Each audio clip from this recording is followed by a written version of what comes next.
qu'on va d'abord voir en mode Android classique, quoi, et puis on va essayer de l'améliorer un petit peu avec Data Binding.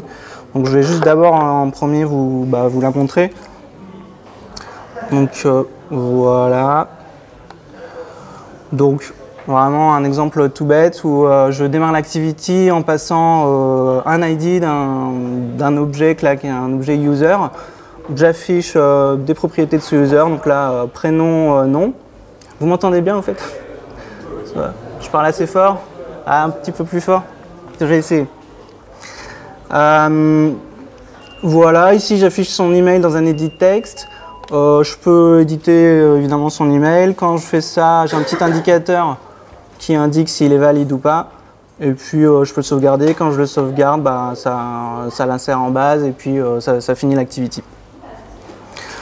Donc on va montrer juste le code Java de base. Je vais essayer d'être assez rapide sur ça, qui permet de faire ça. Voilà, donc je commence par le layout XML.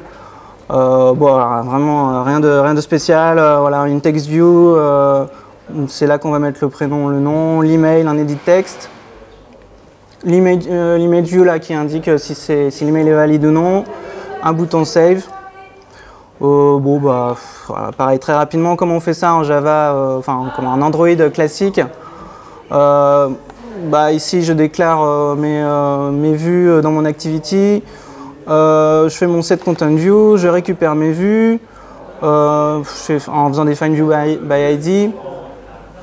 Ici je fais un petit cast, donc là les plus récents d'entre vous, enfin en tout cas les plus modernes d'entre vous verront qu'on n'a plus besoin en fait de faire ce cast maintenant avec Android O. Moi je l'ai laissé, je target 25 sur ce projet-là.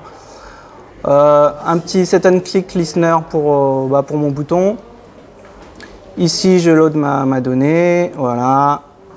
Mon set text avec mon first name, mon last name. Le set text sur l'edit text et puis un text change listener pour faire la validation, là, le petit check de validation donc, que je fais ici. Là j'ai une petite méthode utilitaire qui me dit si mon email est valide, voilà, visible, invisible, et ici mon save. Donc là vraiment rien de spécial. Qu'est-ce qu'on peut juste dire là-dessus?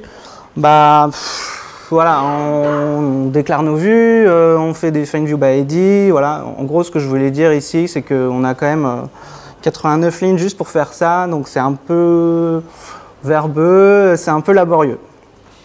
Donc on va essayer d'améliorer ça.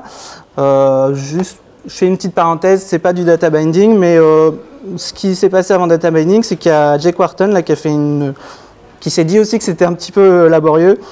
Qui a fait une librairie qui s'appelle Butterknife, qui génère du code à partir des notations.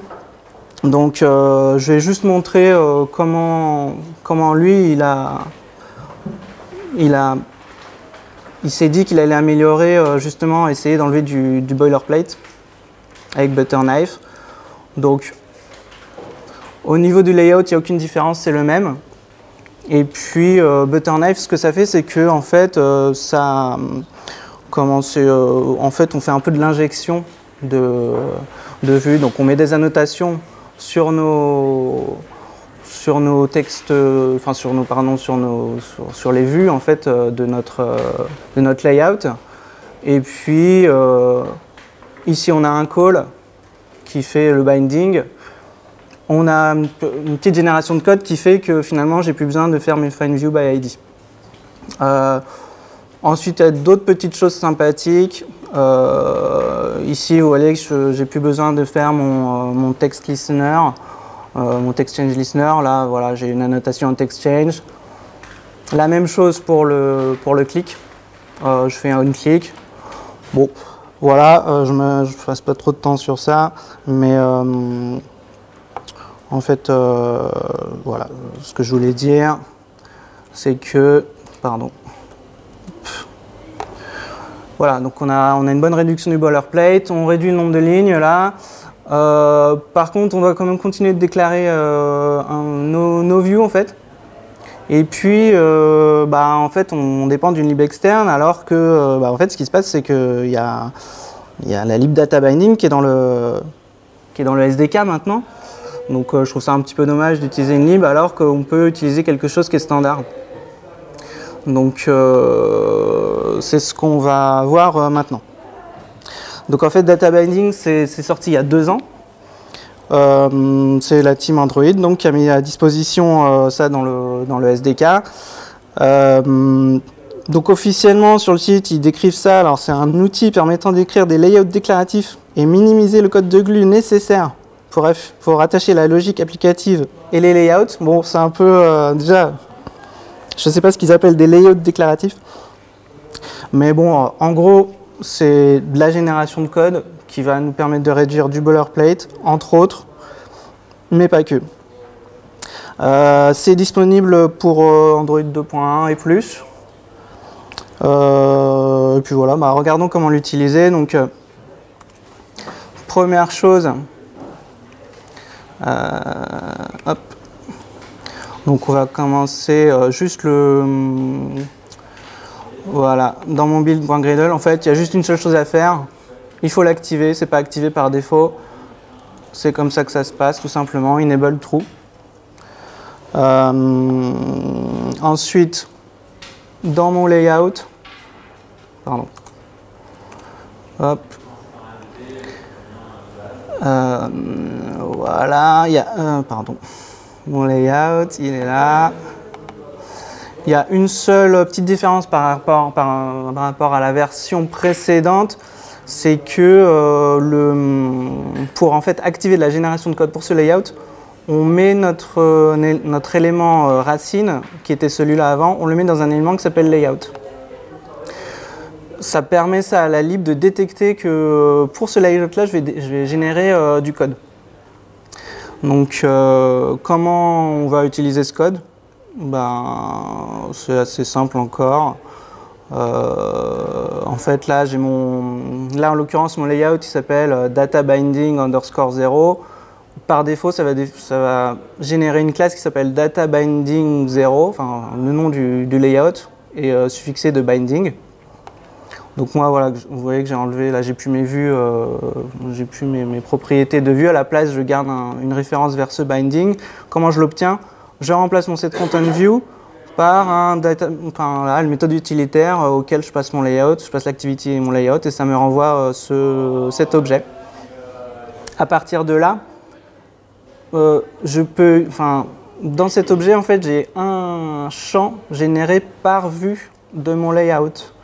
Donc là, on peut voir que, voilà, ici par exemple, j'ai ma TextView, donc je fais binding.ma TextView. J'ai mon edit text, voilà. Donc,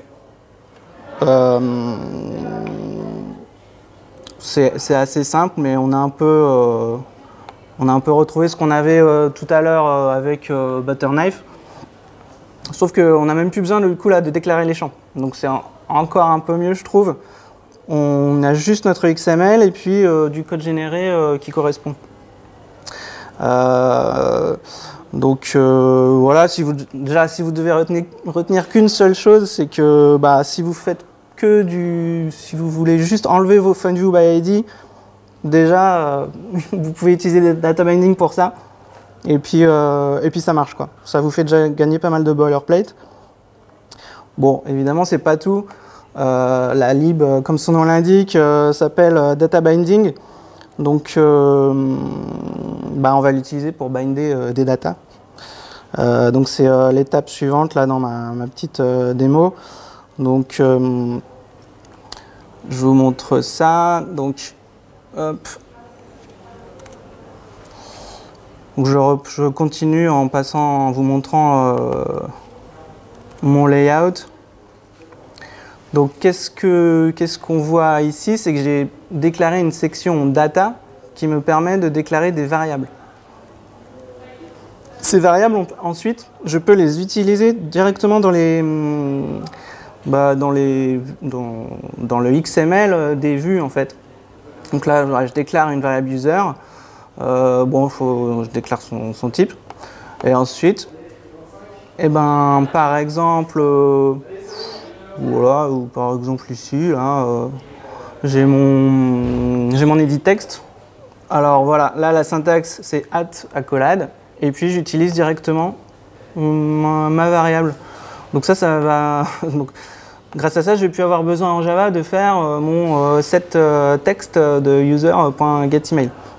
Donc une petite astuce là sur la syntaxe déjà qui est pas mal, c'est que si on regarde mon objet user, en fait c'est un POJO, donc voilà, mais mon champ email là il est private, j'ai un getEmail, mais par contre dans mon XML là avec la syntaxe, espèce de syntaxe d'expression qu'ils ont, j'ai le droit de faire juste .email, j'ai pas besoin de faire .getEmail. Donc c'est des petits raccourcis de ce genre-là. Deuxième petit raccourci, par exemple ici, je peux utiliser des strings directement, y compris des strings paramétrés. Donc là, en fait, ça, c'est l'équivalent en Java de faire get string de ça, et puis de le paramétrer avec ça. Donc c'est voilà, une petite syntaxe comme ça qui permet de gagner des lignes ou en tout cas des caractères. Autre petite astuce qui est pas mal avec cette syntaxe, c'est qu'en fait le code généré vérifie la nullité de chaque élément. Donc là il se trouve, en l'occurrence là mon user je le load en asynchrone. Donc au tout début je l'affiche, il est nul. En fait, c'est pas grave parce que là, dans le code généré, quand je fais user.email, il vérifie d'abord que user est pas nul avant de faire getEmail dessus. Et si jamais il y a quelque chose dans cette chaîne qui est nul, il fait rien. Voilà. Donc, hop. Donc qu'est-ce qu'on peut voir là-dessus? Voilà, nombre de lignes 82, la syntaxe est sympa. Donc quand je dis sympa, ce que je veux dire surtout c'est qu'elle est concise et permet d'éviter des NPE quoi. Là ce qu'on a fait c'est pardon, je vous ai pas montré d'ailleurs, je vais revenir. Je vous ai pas montré comment on faisait ça, comment on utilisait ça. Tout simplement là ma section data qui avait un paramètre user. Eh ben, je fais set user. Voilà. Et c'est tout ce qu'il y a besoin de faire. Donc, dans mon code Java, voilà, je ne fais plus mes set textes, etc. Cette ligne-là suffit à mettre à jour ma UI avec ma donnée. Donc, voilà. Donc là, c'est du binding Java vers XML. En fait, on peut aussi faire du binding dans les deux sens. Là notamment, vous avez peut-être vu que j'ai laissé mon text watcher parce que quand je touche à mon email, je veux que mon champ, quand je touche à l'edit texte de l'email, je veux que mon champ email de mon user soit mis à jour. Donc ça serait pas mal de pouvoir le faire dans les deux sens. Donc c'est ce qu'on va faire avec la version suivante. Hop. Donc, pardon. Là, ce que j'ai fait, en plus, là, j'en ai profité pour ajouter une variable que là, j'ai appelée contrôleur, qui est en l'occurrence juste mon activity, là. Donc, en fait, bon, on va dire que généralement, on va plutôt passer pas directement une activity, donc ça pourrait être en général un view model ou peut-être un présenteur selon votre architecture. Là, pour simplifier l'exemple, je passe directement mon activity. C'est pas spécialement conseillé. Faites peut-être. Je pense qu'en général, on va plutôt faire des couches et essayer d'isoler les choses. Donc voilà, mais ça va me permettre ça va me permettre notamment ici quand je fais mon clic, de faire save sur mon contrôleur, et puis c'est ça qui va appeler ma méthode. Donc ce qui se passe, c'est que voilà, en fait c'est ça la syntaxe pour faire les onClick, c'est un peu genre une lambda. C'est tout simplement, ça génère un set onClick listener dans le code généré, rien de compliqué. Le binding dans les deux sens, il se fait comme ça. C'est le @égal, c'est la seule différence en fait. Donc ce qu'on déclare en fait en faisant ça, c'est juste de dire que maintenant quand je touche à mon edit text, bah, je fais aussi l'opération inverse de setter mon email sur mon user. Voilà. Donc bah, maintenant si on regarde la version, mon activity, bah, on a un truc qui est quand même maintenant assez court. On a gagné pas mal de lignes avec ce binding dans les deux sens. Voilà. Donc si je reviens là. Voilà, bah voilà, donc là on arrive à 59 lignes, on a du binding effectivement dans les deux sens. Là, en fait, ce qu'on peut faire, enfin on peut faire encore un petit peu mieux. Dans la lib, on a une API qui s'appelle Observable Field, qui est en fait comme son nom l'indique, hein, ça permet en fait d'observer des données. Ça va en fait wrapper vos modèles, vos objets. Et puis on va pouvoir se faire notifier quand ils changent. Et ce qui est sympa, c'est que le code généré des bindings, lui, sait observer ces champs-là. Et quand ils changent, le code va mettre à jour la UI. Donc voilà, donc je vous montre ce que ça donne.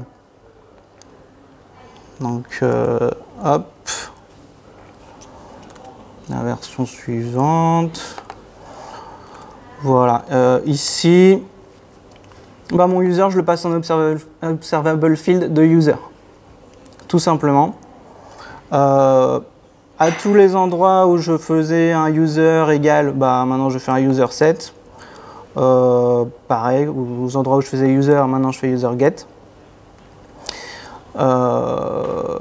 Au niveau XML, bon, on note aussi que il y a des champs, il y a des versions observables pour les types primitifs. Donc il y a aussi observable boolean, observable int, etc.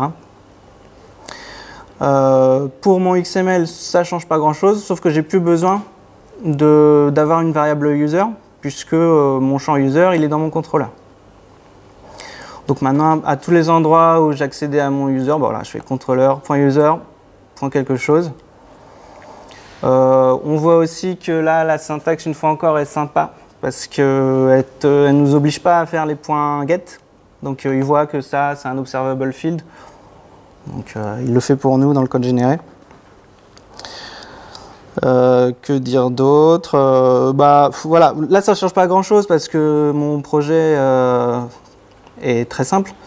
Mais ce qu'on peut dire là, si je reviens dans mon code Java, c'est que si on avait finalement une mise à jour, si un autre endroit du code, il y avait quelque chose qui faisait un user set, ça suffirait à mettre à jour ma UI. C'est-à-dire que lui, il observe user, et puis si ça change, il met à jour toutes les vues qui dépendent de user. Donc là, c'est pas le cas, là, il y a un seul endroit où je fais mon set. Mais ça permet à vous, par ailleurs, d'observer par exemple votre base de données ou votre réseau ou autre chose, et puis de faire des sets. Votre UI sera à jour.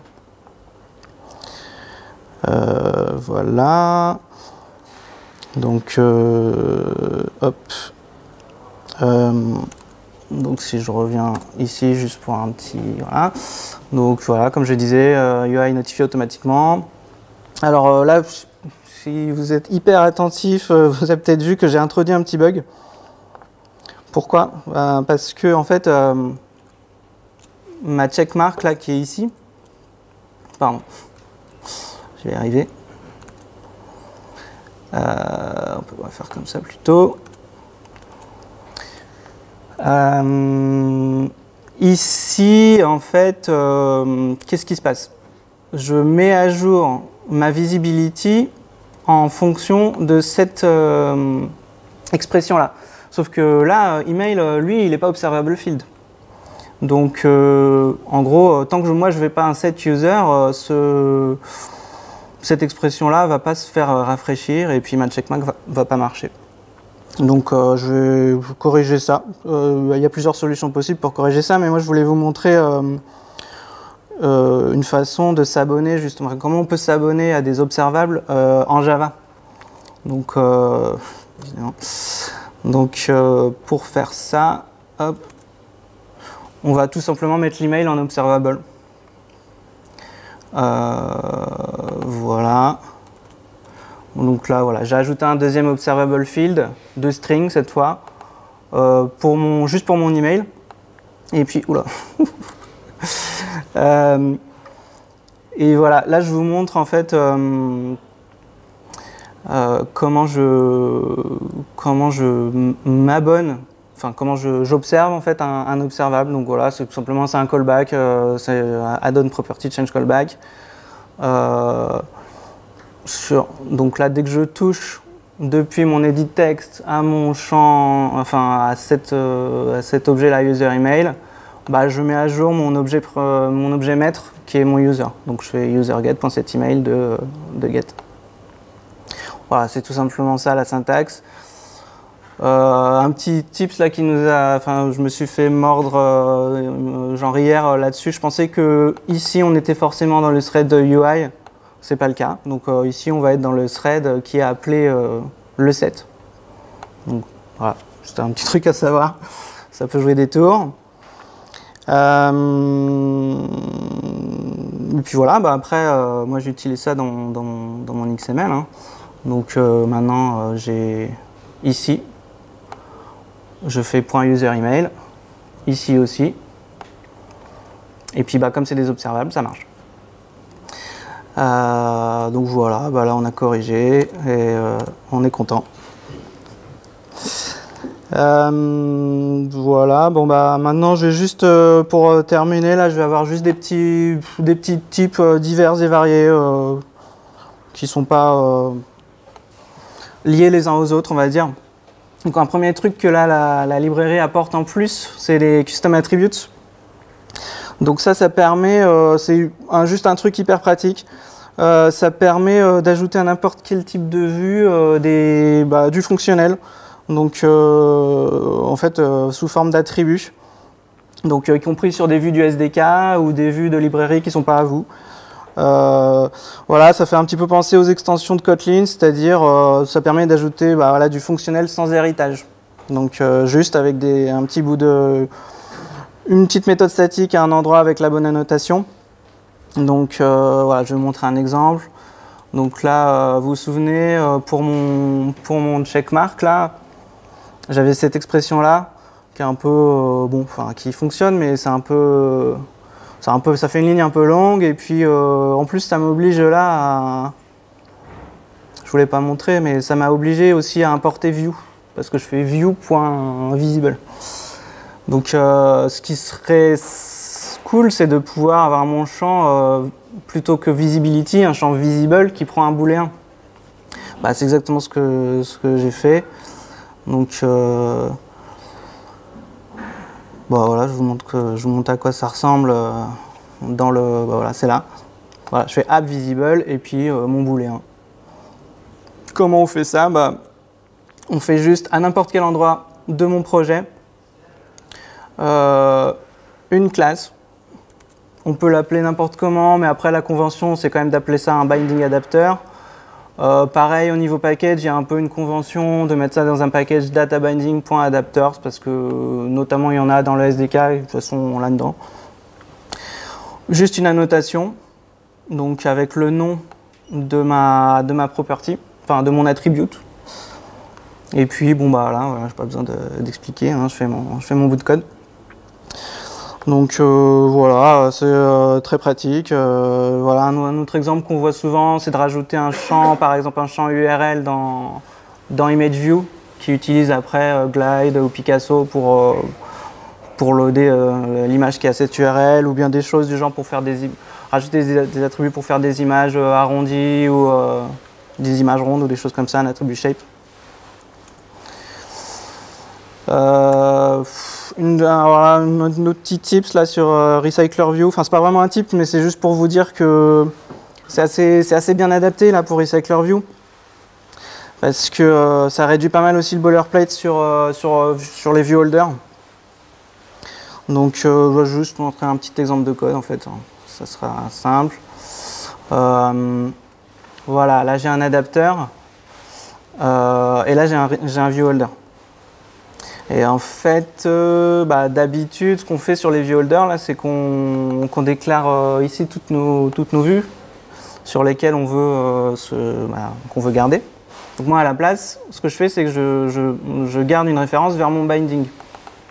Finalement, c'est lui qui va avoir des références vers les vues.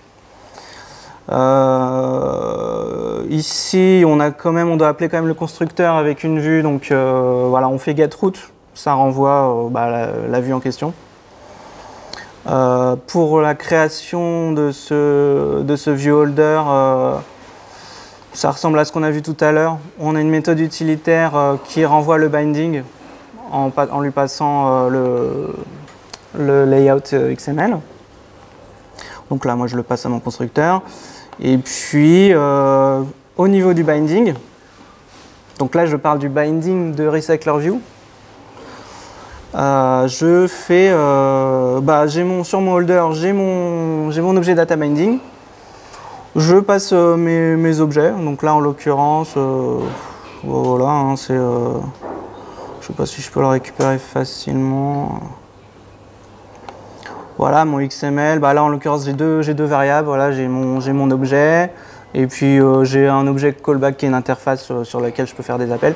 Et puis pareil, là j'utilise mon paramètre directement dans le XML. Juste une petite... j'ai du mal. Une petite remarque, là, une petite astuce. Ici, j'ai ce call là. Donc en fait, il y a une optimisation là dans Data Binding qui fait que normalement, il attend... Il accumule tous les bindings qu'il faut faire et il les exécute tous à la fin, disons qu'il poste ça à la fin de MyFrame en fait. Moi ça marche pas parce que je suis dans une... ici c'est mon objet que je veux, sur lequel je veux exécuter le binding, c'est un curseur que duquel je change la position pour chaque item. Donc si j'attends d'être à la fin de tous mes items pour faire tous mes bindings, c'est pas bon parce que finalement ils vont tous être à la même position. Donc ils ont prévu évidemment ça. Il y a cette API qui dit non, le binding tu le fais maintenant. Donc là en fait ça va binder à chaque item. Voilà, bon après juste une toute petite, un tout petit mot sur les perfs. Comme on a vu, la data binding ça génère du code, donc évidemment quand on build c'est forcément un tout petit peu plus long, mais surtout ça veut dire que dès qu'on touche un XML, on a du code qui est régénéré. Donc là on avait le cas idéal de Instant Run, qui faisait que si on touchait uniquement XML, il l'envoie et puis il n'a pas besoin de recompiler rien, c'est hyper rapide. Bon à ce cas-là, il marche plus. Bon voilà, c'est pas très grave, mais je sais pas s'il y a vraiment une solution pour ça. C'est pas non plus hyper bloquant. Enfin, je veux dire, au niveau perf, c'est pas. Enfin, moi, j'ai pas remarqué une différence énorme, mais voilà, faut juste le savoir. Instant Run, de toute façon, ça marche quand ça veut. Hein. Juste un tout petit mot sur Kotlin pour terminer. J'ai juste, en fait, Data binding, ça utilise notamment un annotation processor pour générer du code. Et donc, du coup, en Kotlin, quand on veut utiliser un annotation processor, il faut utiliser capt. Donc, je vais juste vous montrer comment faire ça, parce que c'est pas forcément hyper bien documenté. Donc déjà, il faut utiliser la version capt 3 là. Donc il faut absolument rajouter ce plugin là dans votre Gradle. Ensuite, il faut ajouter manuellement la dépendance de l'annotation processor. Parce que avec le plugin Android, quand on est sur un projet Java, il le fait automatiquement, mais quand on est sur un projet Kotlin, il faut le faire manuellement. Donc c'est où? C'est quelque part ici. Hop. Donc c'est voilà ici, comme c'est marqué. Voilà, une dépendance capt.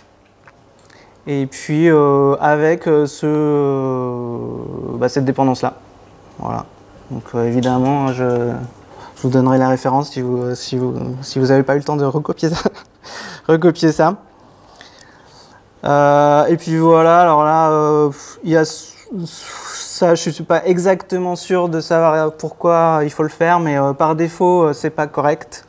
Il faut mettre correct égale true et ça devient correct. Voilà, c'était un petit peu pour le troll. Et puis, voilà, j'ai fini moi.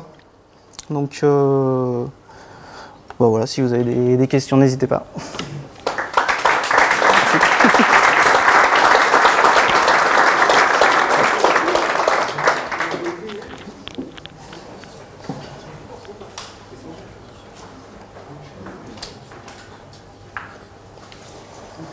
Bon, pas de questions, merci. Il y a une question. Le problème en fait de mettre un peu de la logique dans le XML, ça risque pas de faire en sorte que ton projet devient vite dur à maintenir, parce que tu peux avoir des morceaux de code un peu partout, etc. Si, en tout cas, c'est une remarque qui a été beaucoup faite. Il y a beaucoup de gens qui sont un peu, qui ont un peu qui étaient un petit peu réfractaires à cause de ça. Moi, ce que je peux recommander, c'est que vraiment ce qu'on va mettre dans nos XML là, c'est déjà les objets qu'on va passer en paramètres au binding. Faut vraiment que ce soit des objets purement UI.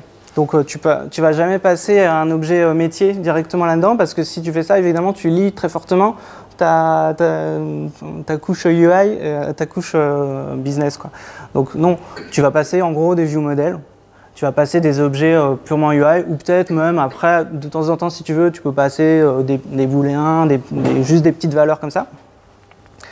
Ou bien après, tu fais comme je l'ai fait dans l'exemple, en fait, tu passes carrément un view model qui encapsule lui d'autres objets. Mais voilà.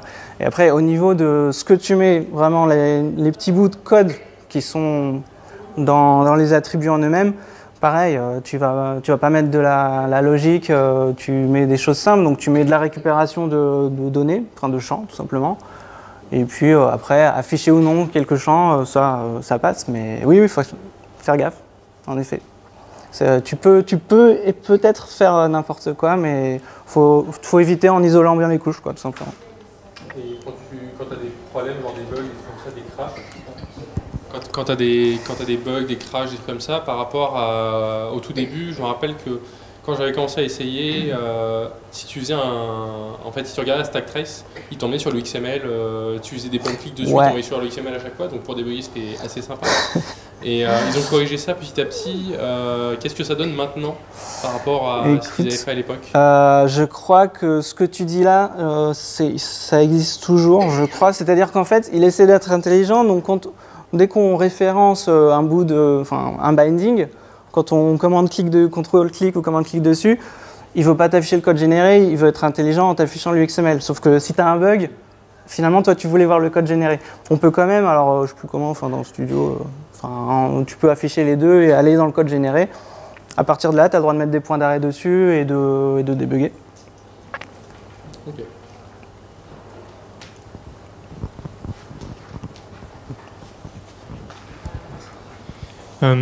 En production, vous l'utilisez sur toutes les vues ou pas sur les vues très simples ou très compliquées? Alors, moi j'ai utilisé ça dans une app en prod où c'était pas sur toutes les. En fait, c'était pas sur toutes les vues, mais c'était une. Enfin, c'est juste que il y a eu une espèce de migration. Donc en fait, c'est sorti en cours du projet. Donc voilà, j'utilisais Butterknife avant. Mais l'idée, à mon avis, c'est d'utiliser. Enfin, il n'y a pas de raison de se dire je vais l'utiliser à un endroit et pas à un autre.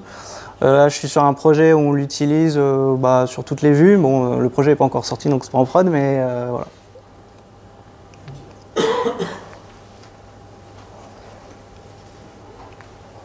Ah, question. En fait, c'est pour l'enregistrement avec la caméra.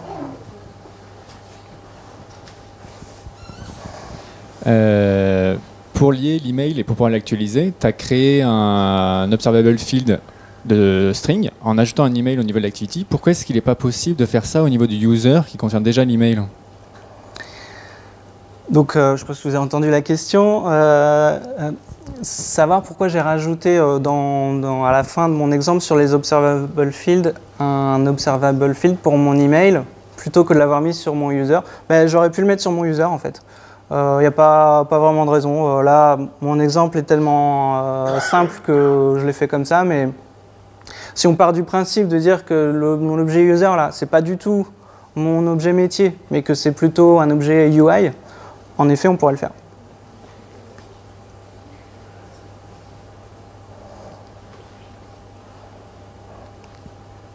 Bon, bah merci.